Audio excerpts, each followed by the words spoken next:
जैसे आज अगर आप दाऊद को देखें, जब वो 16 साल का था, आपको एक संघर्ष करता हुआ भेड़ बकरे को चराने वाला लड़का दिख रहा है जो परमेश्वर के लिए एक्साइटेड है, लेकिन परमेश्वर की निगाहों में वो इजराइल का राजा है। इसी तरह आप हैं परमेश्वर की निगाहों में ऊंचे स्थान पर, ब्लेस्ड प्लेस के ऊपर। परमेश्वर के दिल में जो आपके लिए है, जो बड़ा, जो आपके फाइनेंस लेवल के लिए, जो आपके फैमिली के लिए, जो परमेश्वर आपके 7 पुश्तों के बारे में सोचता है, वो इतना ग्लोरियस है, इतना महान है कि शैतान भी जानता है कि अगर इसने परमेश्वर का पीछा किया तो जब इसकी लाइफ में वो ब्लेसिंग उतरेगी तो मैं शर्मिंदा हूंगा। इसलिए वो आपके पीछे लगा रहता है ताकि वो सारी जो ग्लोरी परमेश्वर ने आपके लिए सोची है आपकी लाइफ में कभी एंटर ना करने। आप अनॉइंटिंग के साथ आज भर के वापस जा रहे हो। मैंने कहा अभिषेक के साथ भर के वापस जा रहे हो। हालेलुया। आपका जन्म किस लिए हुआ? ताकि आप परमेश्वर की महिमा कर सके। यह है आपके जन्म लेने का मेजर रीजन, सबसे बड़ा कारण, सबसे पहला कारण, सबसे उत्तम कारण और एक ही कारण। आमीन।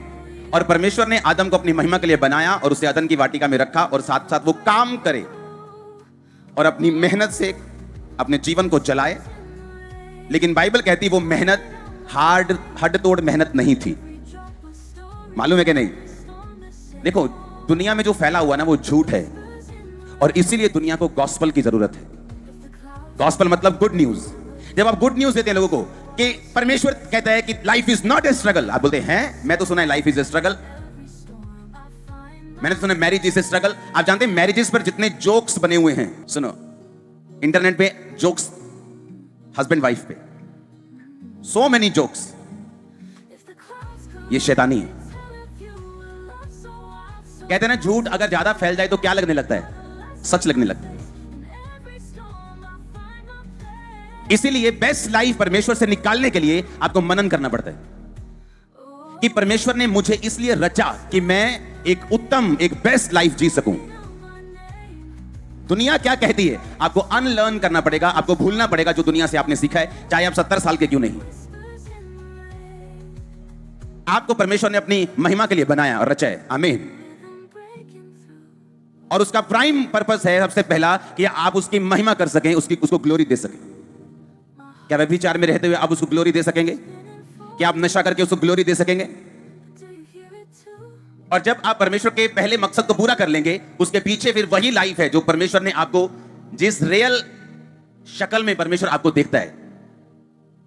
आप मेरी बात समझना, जो एक्चुअल में परमेश्वर के दिमाग में आपकी फोटो है।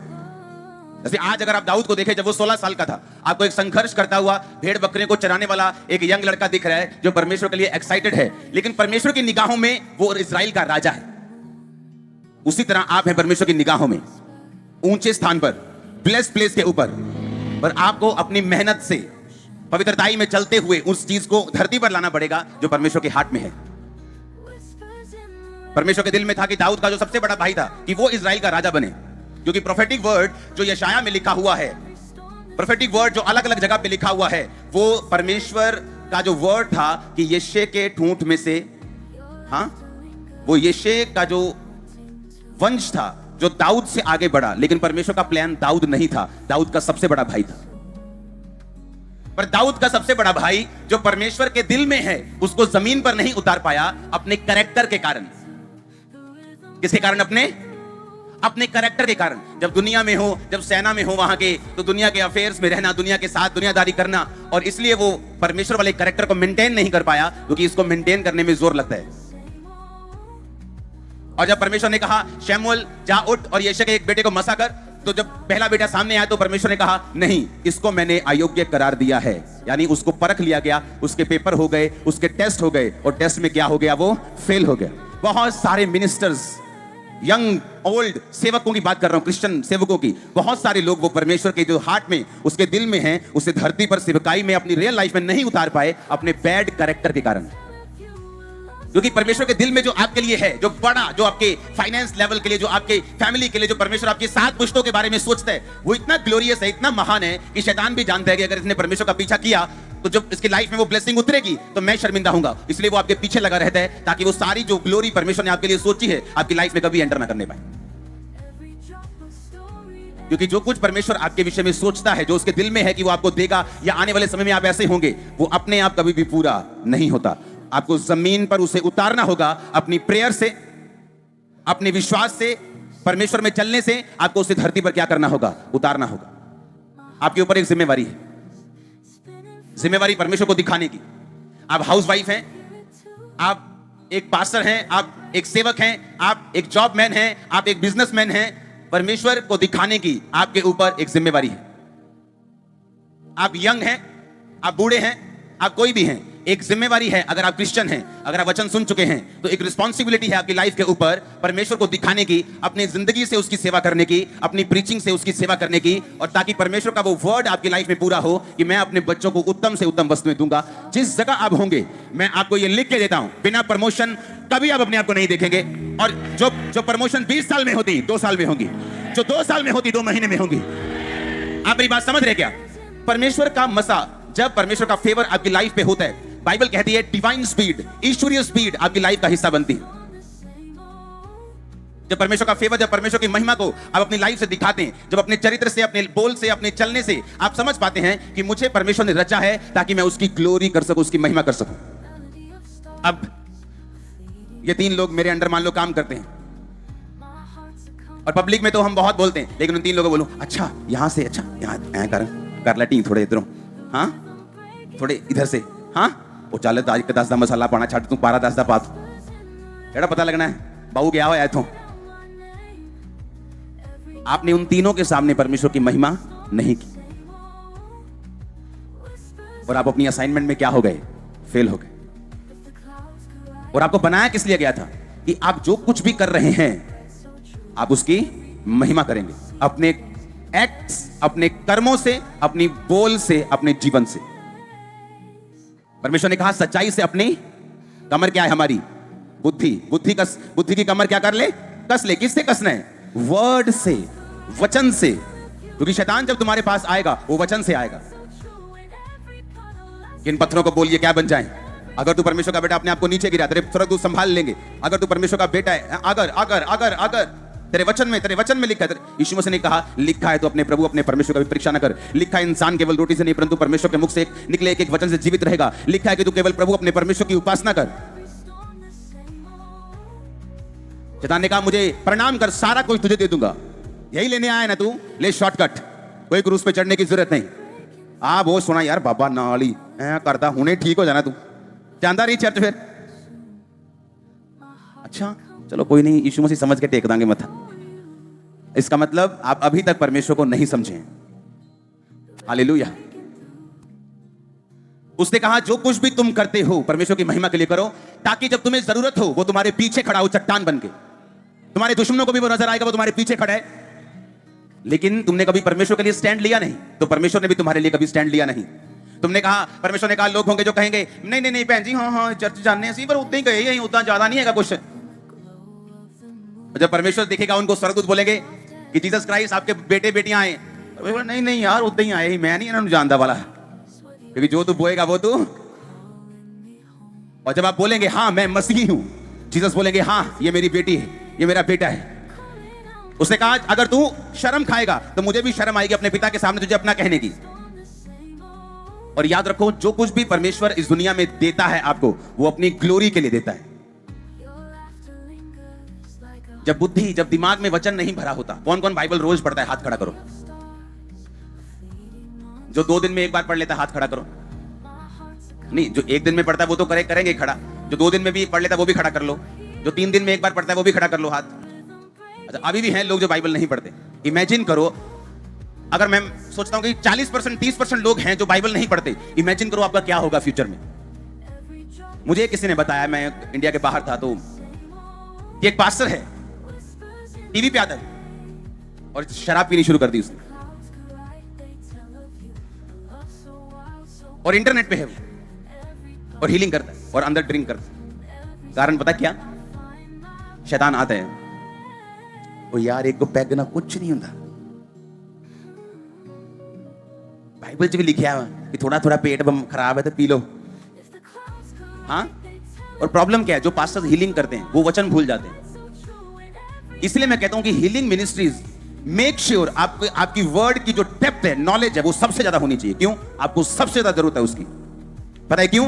क्योंकि जब आप हीलिंग करते हो, डिलीवरेंस करते हो, आप सीधा शैतान से पंगा लेते हो। पागल की गवाही देखी थी, कौन था उसमें? जब एमआरआई कुछ नहीं कर सकी, 4 मेंटल हॉस्पिटल कुछ नहीं कर सके, 8 न्यूरोलॉजिस्ट कुछ नहीं कर सके, तो प्रार्थना ने कैसे वो दुष्ट आत्मा थी। आप समझ रहे हैं मेरी बात को। और जब मेंटल मूड ठीक हो गया तो आपको क्या लगता है कि शैतान खुश है। जब आप लोगों के बीच से शैतान को निकालोगे, जब आप बीमारियों को निकालोगे और जब आप ऐसी चर्च का बारे में लोगों को बताओगे तो शैतान को बिल्कुल पसंद नहीं है ये बात। और इसीलिए जो मिनिस्टर्स हीलिंग में हैं, डिलीवरेंस में हैं, उनको वर्ड की डेप्थ नॉलेज 100% चाहिए, दूसरे पास्टर से ज्यादा चाहिए, क्योंकि उनका जो बर्डन है, उनकी जो सेवकाई है, उनका जो काम है, उनके जो असाइनमेंट है, वो दूसरों से हैवी है। आप मेरी बात समझ रहे कि नहीं। पहला कुरिन्थियों 8 उसकी 13 आयत में क्या लिखा है, कहता है यदि भोजन मेरे भाई को ठोकर खिलाए तो मैं किसी रीति से मांस ना खाऊंगा, ना हो कि मैं अपने भाई के ठोकर का कारण बनूं। रोमियो 14 उसकी 20-21। भोजन के लिए प्रभु का काम ना बिगाड़, सब कुछ शुद्ध है, परंतु उस मनुष्य के लिए बुरा है जिसको भोजन से ठोकर लगती। भला तो ये है तू ना मांस खाए, ना दाखरस पिए, ना कुछ ऐसा करे जिससे तेरा भाई ठोकर खाए। ना तू क्या पिए, दाखरस पिए, हाँ, और ना तू कुछ ऐसा करे जिससे तेरा भाई क्या हो, ठोकर खाए। अब वचन की नॉलेज नहीं है और शैतान ने भरमा दिया, गिर गए और लाइफ जो आगे बढ़नी थी वो जीरो हो गई। एक ड्रिंक करने वाला आदमी कभी भी पवित्र आत्मा से भरपूर नहीं हो सकता, मालूम। अगर आप यूनानी भाषा में बाइबल पढ़ें और उसकी गहराई को समझें तो उसमें लिखा पवित्र आत्मा से भरपूर होते जाओ, परिपूर्ण होते जाओ, दाखरस के मतवाले ना हो, क्योंकि इससे लुचपन होता है। परमेश्वर जब आप ड्रिंक करते हैं, ओके, तो एक अजीब सा नशा होता है और आत्मा जो स्पिरिट वो हिल जाती। हाँ, मतलब वो पीती है तू, चूहा यार शेरंग करते कि नहीं हम। ये डरपोक आदमी दिलेर हो गया क्योंकि शराब पी, शराब उसकी स्पिरिट को क्या करती, हिलाती।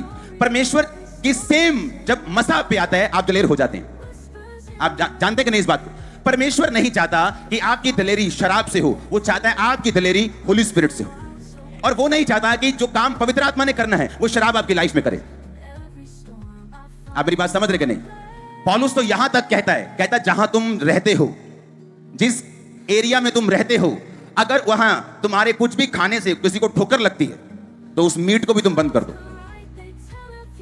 वो तो यहां तक कह रहा है, कहता यहूदी के लिए मैं यहूदी बना, यूनानी के लिए मैं यूनानी बना। आप मेरी बात समझ रहे कि नहीं। मान लीजिए मैं एक ऐसी जगह जो रहता हूं गुजरात में, महाराष्ट्र में, जहां मेरे पूरे मोहल्ले में ऐसे लोग रहते हैं जो प्याज तक नहीं खाते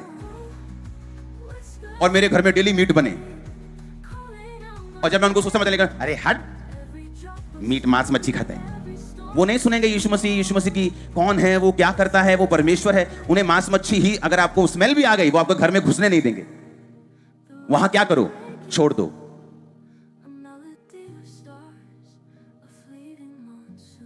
भोजन के लिए परमेश्वर का काम मत बिगाड़। वो तो यहां तक कहता है। आपको मालूम, जब बाइबल कहती है कि जब तुम कलीसिया में आओ तो बाइबल कहती है औरतों के लिए कि तुम्हारे बाल तुम्हारी ओढ़नी के लिए हैं, तुम्हारे बाल तुम्हारी ओढ़नी के लिए। तो सिर ढक के क्या करो, कलीसिया में आओ। आप जानते हैं वो सिर ढकना ये नहीं जो चुन्नियों से सबने ढके, मेरी वाइफ ने भी ढके, ये वो सिर नहीं है। परमेश्वर ने ब्रेस्ट ढकने को बोला है कि तुम्हारे बाल तुम्हारी ओढ़नी के लिए, यानी बाल लंबे रखो जिससे तुम्हारी ब्रेस्ट नजर ना आए। बुरा लगेगा अगर तुम परमेश्वर के घर में हो और तुम्हारी ब्रेस्ट नजर आ रही, तो अपने बालों से अपनी ब्रेस्ट को ढक लो। ओके, ये वचन मुझे मालूम है, मेरी वाइफ को मालूम है। चुन्नी लेना सिर पर जरूरी नहीं, लेकिन मेरी वाइफ फिर भी चुन्नी लेती है और मैं बोलता हूं हाँ चुन्नी सिर पे लेके जाना है, क्योंकि लोगों को ऐसा लगता है कि यही सही है, तो हम तैयार हैं। तो मैं अपना फेथ आप पर थोपूंगा नहीं। आप मेरी बात समझ रहे कि नहीं। तो मैं अपना विश्वास थोपूंगा नहीं, क्योंकि जिस जगह मैं सेवा करता हूं मुझे उस हिसाब से चलना है ताकि मैं अधिक से अधिक लोगों को परमेश्वर में लेके आऊं और परमेश्वर की महिमा हो। और जब महिमा होगी, जब ग्लोरी होगी, वो वापस आएगी आपकी लाइफ में घूमकर, यीशु मसीह के नाम में घूम कर आएगी, बिजनेस में घूम के आएगी, लाइफ में घूम के आएगी, सेहत में घूम के आएगी, यीशु मसीह के नाम में आमीन हो जा, हालेलुया। आप मेरी बात समझ रहे कि नहीं। आप पर एक जिम्मेवारी है क्राइस्ट की महिमा करने की। हमें मालूम है कि वो सिर्फ ये वाला ढकना नहीं, वो ब्रेस्ट ढकने के लिए बोल रहा है ताकि ऑड सा ना लगे, परमेश्वर के घर में गलत निगाह ना पड़े, कोई उत्तेजित ना हो, ताकि हर बंदा परमेश्वर में और आत्मा में बना रहे। लेकिन हम फिर भी सिर पे लेते हैं, क्यों? क्योंकि ऐसी धारणा है, ऐसा बना हुआ है कि सिर पे मतलब सिर पे। कितने मेरी बात को समझ रहे हैं। तो जहां मैं रहता हूं, बाइबल कहती, पौलुस कहता है कि भोजन के लिए परमेश्वर का काम ना बिगाड़। इमेजिन करो, बोले कि नहीं नहीं मैं तो करूंगा ड्रिंक। और ऐसे लोग, ऐसे नॉन क्रिश्चियन जो ड्रिंक नहीं करते, अगर तुम जब उनको वचन दोगे, बोलेगा तुमसे बेहतर मैं हूं, तुम मुझ में आना, मेरे वाले में आ, मैं तेरे वाले में क्यों आऊं?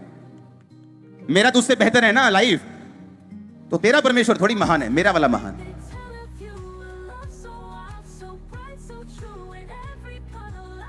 लेकिन जब वचन की नॉलेज नहीं होती तो शैतान भरमाता है और गिराता है।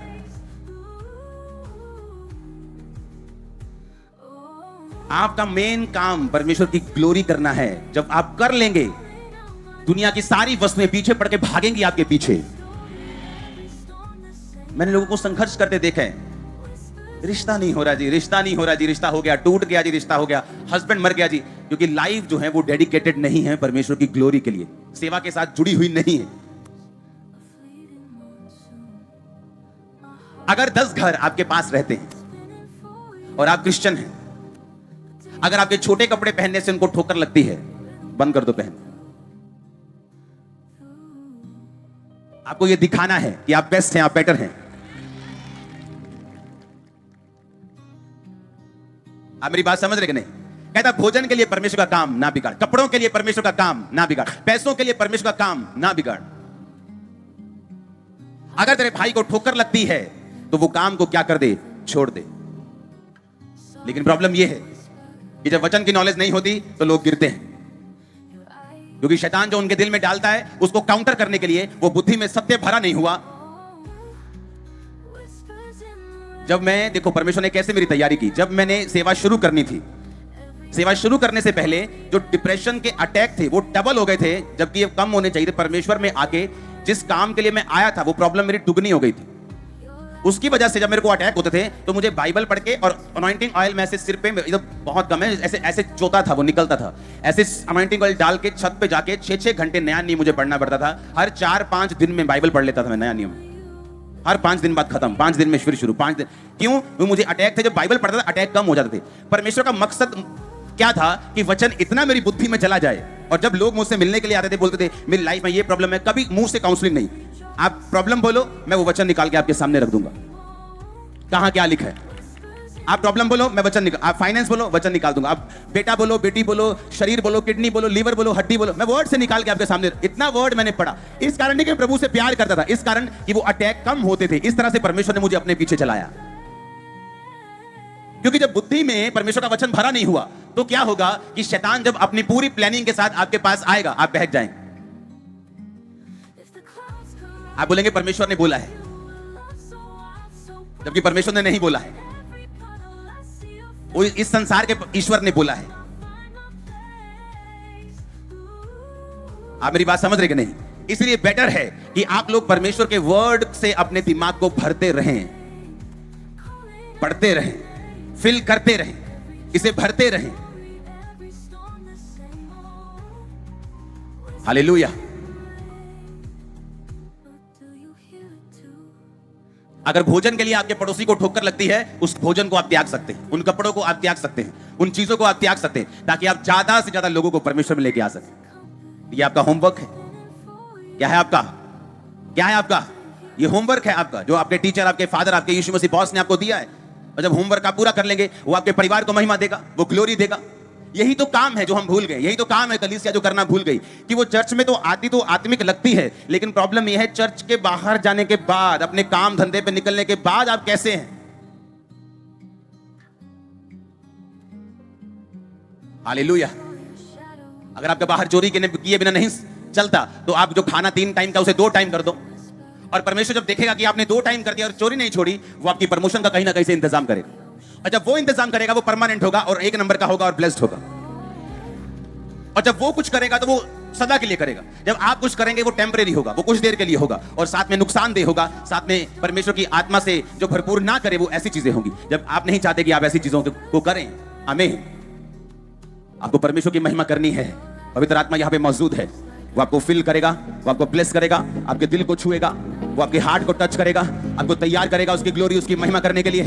आमीन, आमीन। आप 4 मित्रों में बैठे हैं, उन सबके अलग अलग चक्कर हैं, लेकिन आप बिना चक्कर के बैठे हैं। ये खुदावंद की महिमा है। और उनको मालूम होने चाहिए आपकी लाइफ में कोई चक्कर नहीं, उनको मालूम होना चाहिए आपकी लाइफ में कोई नशा नहीं, उनको मालूम होना चाहिए आपकी लाइफ कैसी है। वही ग्लोरी है, वही शुरुआत में आप करेंगे ना। शुरुआत में परमेश्वर को पीएम के सामने थोड़ी बिठा देंगे। आप छोटे में वफादार नहीं, आपको बड़े में कैसे कर देंगे? आप थोड़े मसले में वफादार नहीं, आपको बड़ा कैसे दे देंगे? आप थोड़े में फेथफुल नहीं हुए, आपको बड़े में परमेश्वर कैसे पहुंचाएंगे? आप थोड़े में वफादार होंगे, वो बड़े तक पहुंचाएगा। आप आज थोड़े मसले में वफादार, थोड़े पैसों में वफादार हैं, वो आपको बड़े में पहुंचाएगा। हालेलुया। इस दुनिया का सबसे बड़ा स्टेडियम बन रहा है एक देश में, शुरू हो चुका है वो सबसे बड़ा स्टेडियम दुनिया का, और वो चर्च है। और जिस बंदे ने बनाना शुरू किया, जब उसकी तनख्वाह 3500 नायरा होती थी, यानी इंडियन 700 रुपीज पर मंथ, तो अपना टाइथ निकालना वो भूलता नहीं था। आज वो दुनिया का सबसे बड़ा चर्च बना रहा है, एक स्टेडियम, दुनिया का सबसे बड़ा, वेरी बिग, ह्यूज। अगर हम थोड़े में वफादार नहीं थे तो आगे कैसे बढ़ते? उस थोड़े की वफादारी में परमेश्वर को आप दिखाते हैं कि आप पर भरोसा किया जा सकता है। आर्मी में कभी आप देखेंगे ना, तो पहले आम भर्ती होती, आम भर्ती भी आसान नहीं होती। भागना, दौड़ना, मेंटल, फिजिकल, सब तरह के टेस्ट होते हैं, फिर जाके कहीं भर्ती होती, क्योंकि आपको देश को प्रदर्शित करना है, उसको आपको दिखाना है, हाँ या ना। फिर उनमें से भी ऐसे होते हैं जो कमांडो बनते हैं, जो स्पेशल फोर्सेस बनती हैं, उनमें से भी स्पेशल होते हैं जो पीएम की सिक्योरिटी में होते हैं। आप मेरी बात समझ रहे कि नहीं? वैसे ही आप लोग हैं, जब आपकी भर्ती होती है, जब आप एज ए सोल्जर परमेश्वर में भर्ती होते हैं, तो कुछ लोग ऐसे हैं जो उसी जगह रह जाते हैं, कुछ लोग ऐसे जो स्पेशल फोर्सेस होते हैं, कुछ लोग ऐसे हैं जो टॉप पे जाते हैं। आपकी मेहनत, प्रार्थना, आपकी लगन, विश्वास में बने रहना, परीक्षाओं में स्थिर रहना, वचन के साथ जुड़े रहना, आत्मा में, दिल में, अपने दिमाग में वचन को भरना और दिल में उसे मनन करना और वही वचन प्रीच करना आपके लिए हथियार होता है। जो वचन पहले दिमाग में है वो कहां आएगा? फिर दिल में आएगा। आपने पढ़ लिया जितना वचन पढ़ना था, कुछ ऐसे वचन है उनमें जो आपके दिल को छू गए, आपको लगता है ये मेरी कमी है, या आपको लगता है कि प्रभु ने मुझसे इस वचन के द्वारा बात की है, फिर वो आपके दिल में आएगा। उस वचन के साथ आप सारा दिन मनन करेंगे, वचन सोचेंगे कि वचन में ये लिखा है। शैतान लड़ेगा, आप उस वचन पे मनन करेंगे, वचन को बोलेंगे। उसके बाद जो वचन पे विश्वास कर लिया, पांव में मेल की तैयारी के सुसमाचार के जूते पहनेंगे, यानी आप उस वचन को फिर प्रीच करेंगे। आप बताएंगे कि ये गलत है, आप बताएंगे ये सही है, तुम्हें ऐसे करना है। आप जब प्रीच करने लगते हैं वचन को, एक्चुअल में आप शैतान के खिलाफ काम करने लगते हैं, वो आपकी लाइफ से निकलने लगता है। आपकी लाइफ का जो अटैक है, आपकी लाइफ की जो प्रॉब्लम है, कई बार आप जब दूसरों को प्रीच करते हैं वो कम हो जाती है और खत्म हो जाती है। मालूम, लोगों को नहीं पता ये बात। लोग जो हैं यहाँ के, वो दूसरे तरफ से आए हैं, अन्य जातियों से आए हैं। उन्हें लगता है कि वहां हम जाएंगे, वहां माथा टेकेंगे और सब कुछ ठीक हो जाएगा, या पास्टर साहब से मिल लेंगे और प्रार्थना करवा लेंगे। लेकिन परमेश्वर आपको अपने बच्चे होने के लिए बुलाता है। उसने आपको एक भीड़ होने के लिए सिर्फ नहीं बुलाया है। मत देखो यहाँ भीड़ बैठी, आप बैठे और मैं खड़ा हूं, दैट्स इट। वो आपको कह रहा है, क्या कह रहा है वो आपको? कि उसकी महिमा के लिए जीवन को बिताना है, प्रीच करना है, जो सुना है, जो दिल में है, उसको प्रचार करना है। जब आप प्रचार करेंगे, वो आपके लिए हथियार की तरह काम करेगा। इसलिए परमेश्वर ने कहा, मेरे सारे हथियार बांध लो, ताकि शैतान की युक्तियों के सामने तुम खड़े रह सको। ये बहुत सीरियस विषय है, बहुत सीरियस विषय। हमें इसके लिए प्रार्थना भी करनी है। हमें एक राइट लाइफ परमेश्वर को चाहिए, और वो आगे बढ़ाने के लिए आपको तैयार है। बिली ग्राम एक ऐसे सेवक थे, 99 ईयर्स के होके वो प्रभु में गए, सोए। कितने साल के? जितना अब्राहम को जब बेबी हुआ था। कितने साल? 99 साल। अपनी लाइफ में उन्होंने पाप के खिलाफ प्रीच किया और उससे हटे नहीं। और अमेरिका इस बात का गवाह है कि जब भी प्रेसिडेंट शपथ लेता था, तो उसकी प्रार्थना से वो शपथ पूरी होती थी। और सिर्फ प्रीच किया है पाप के खिलाफ। प्रीचिंग एक हथियार है। आमीन। प्रीचिंग क्या है? एक हथियार है। हालेलुया।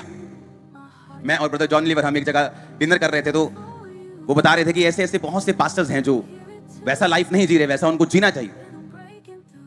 तो मैंने उनको बोला कि वो पास्टर्स इस बात को भूल गए कि जो चीज शैतान आप पे अटैक कर रहे हैं, उस चीज के बारे में प्रीच करो, अटैक खत्म हो जाएगा। और उन्होंने बताया कि पास्टर्स प्रार्थना नहीं करते। मैंने कहा हाँ, ये भी एक रीजन है कि प्रार्थना करता कि तू परीक्षा में ना पढ़े। हीलिंग कर ली, डिलीवरेंस कर ली, जब गए पीछे थक गए, सो गए, सुबह उठे, काम, साइन, ये वो, बैंक, लोग, इधर उधर, प्रार्थना की नहीं। प्रार्थना करता कि तू परीक्षा में ना पढ़े, और उस बारे में प्रीच कर जिस बारे में तू विश्वास करता है। जब आप प्रीच करते हैं, अटैक खत्म होता है। प्रीचिंग एक तरीका है शैतान के अटैक को खत्म करने का, एक तरीका है। हालेलुया। वो क्या है? एक तरीका है, एक वेपन है। आपके पास इनफ हथियार हैं। आप शैतान का जो कचूमर सलाद बनाते हो ना घर में, आप शैतान का सलाद बना सकते हो। इनफ हथियार हैं आपके पास। आप बे हथियार नहीं हो, आप बिना हथियार नहीं हो। कलीसिया के पास इनफ पावर है, हथियार है, आप शैतान को हरा सकते हैं। Hallelujah, hallelujah. जितना आपका शरीर आप पे हैवी है, उतनी आत्मा कम भारी है। मैंने अलग अलग लोगों को अलग अलग सीक्रेट पाप में देखा है। मैरिड होके भी सेल्फ सेक्स करते हुए देखा है। जवान तो इस चीज में फंसे हुए। इसी कारण परमेश्वर का मसा आप पे नहीं आता, इसी कारण नहीं आता। आपकी बॉडी पर अगर आपका कंट्रोल नहीं, शैतान के ऊपर आप कभी कंट्रोल नहीं कर सकते। आपकी बोलो अपने पड़ोसी को, अगर तेरी बॉडी पर तेरा कंट्रोल नहीं तो शैतान पर तेरा कभी कंट्रोल नहीं। आमीन। और यही चीज है जो हमें सीखनी है कि हम अलग तरह से बुलाए गए हैं और परमेश्वर का काम करने के लिए बुलाए गए हैं। आप जब इस तरह से लाइफ जिएंगे, इधर भाग, वो इधर भागेगा, आप बोलेंगे इधर भागेगा। आप जहां बोलेंगे वो भागेगा, उसको आपकी बात सुननी पड़ेगी। परमेश्वर ने आपको भिखारी की तरह नहीं बुलाया कि आप रोते रहे अपनी हीलिंग के लिए। उसने कहा मैंने तो बेटे और बेटियों और याजकों को राजाओं की तरह बुलाया है कि तू बैठकर मेरी महिमा करेगा, जीवन अपने मेरी महिमा के अनुसार बिताएगा तो मैं तुझे ब्लेस करूंगा, मसा दूंगा, ताकत दूंगा, ग्लोरी दूंगा, महिमा दूंगा, सब कुछ दूंगा। Hallelujah, hallelujah. आप प्रीच करेंगे आज के बाद, क्योंकि वो एक हथियार है। वो शौक नहीं है कि आज प्रभु से बड़ा प्यार, वो शौक ठीक है, प्रभु से प्यार करते हैं हम, लेकिन आपको ये मालूम दिमाग में रखना है वो एक हथियार भी है। आपकी प्रीचिंग एक हथियार भी है। आमीन। आपके घर में शैतान अटैक करे आपके बच्चों के ऊपर, घर से निकलो बाइबल लेके, फिर उसकी ऐसी बैंड बजाओ, किसी को ऐसा प्रीच करके आओ कि शैतान दो दो हाथ ऐसे मुंह पे रखे शर्मिंदा होके रहे आपकी। ओ आमीन, ऊंचा चाहिए। Hallelujah, hallelujah. आप ब्लेस हैं, आप ब्लेस हैं। मैंने कहा ब्लेस हैं यीशु मसीह के नाम में। आमीन। रास्ते में अगर आपको आईफोन मिले तो क्या करेंगे? ओ धन्यवाद करांगे जी, शुक्र है प्रभु जी, मैं कल ही कह रहा हूं मैं लेना। हाँ। और अन्य जातियों में ऐसे लोग हैं जो पैसों से भरे बैग को वापस कर देते पुलिस में। और जब आप उनके पास जाएंगे कि हैं जय सुनो मनो, वो बोलेगा कि तेरे कैरेक्टर से अच्छा मेरा कैरेक्टर है, तू मुझ में, तू मेरे को मान। आप समझ रहे मेरी बात? मेरे घर में जब काम चल रहा था तो मेरा पर्स किसी ने चोरी कर ली, और वहां पे एक अन्य जाति भाई था और एक मसीही था, और चोरी करने वाला मसीही था। हम लाखों रुपए की चैरिटी करते हैं हर महीने, कभी दिखाते नहीं इंटरनेट पे, जो लोग चर्च में आते वो जानते हैं। मेरे को इतना गुस्सा आया, मैंने कहा बात पैसों की नहीं, बात अणख की है कि अगर तू परमेश्वर के दास का पर्स चोरी कर सकता है, तुझमें इतनी हिम्मत है। मैं जब प्रेयर में बैठा, मैंने कहा परमेश्वर ये बंदा लाइफ टाइम बेचैन रहना चाहिए जब तक मेरा पर्स वापस नहीं करता। 4 दिन बाद घर के बाहर पर्स छोड़ के गया। मैंने अगर तू वैसे मांग लेता मैं तुझे 10 गुना अधिक दे देता कि मुझे तो चैरिटी करनी है, उसको नहीं करनी, तुझको करनी, तुझको नहीं करनी, मुझे तो देना है पैसा प्रभु के नाम। और जो अन्य जाति था, जब उससे पूछा गया तो वो डर रहा था परमेश्वर से कि भाई साहब प्रभु का घर है, ऐसे कैसे हो जाएगा। और जब हम अपनी लाइफ से प्रभु की महिमा नहीं करते तो श्राप आते हैं। हालेलुया।